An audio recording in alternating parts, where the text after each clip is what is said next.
Decision the White House says under dire circumstances was the correct one, but one that in the end carried with it a heavy burden. The death of 33-year-old American photojournalist Luke Summers after a failed attempt to rescue him from al-Qaeda terrorists.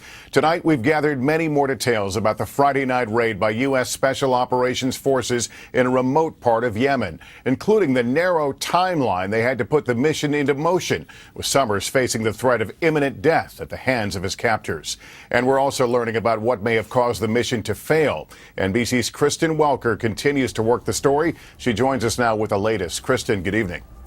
Lester, good evening. The body of 33-year-old Luke Summers was taken to a U.S. military base on the Horn of Africa. His family continues to mourn in private as the U.S. government begins to assess why the mission failed.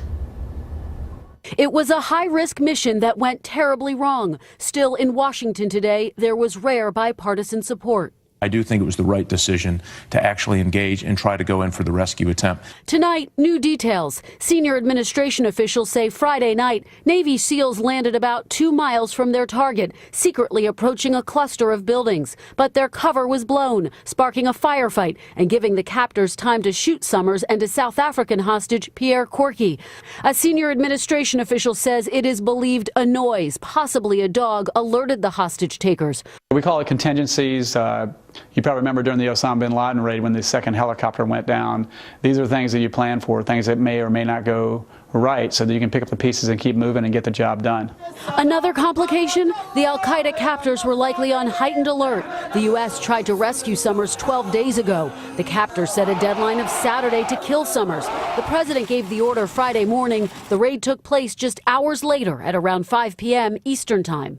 I would say certainly the short notice makes it more of a challenge, but that's why we send, the Army, Navy, Air Force, Marine, Special Ops folks to do these things. Traveling overseas, outgoing Defense Secretary Chuck Hagel defended the rescue attempt. Is it imperfect? Yes. Is there risk? Yes. But we start with the fact that we have an American that's being held hostage, and that American's life is in danger. That's where we start. And then we proceed from there.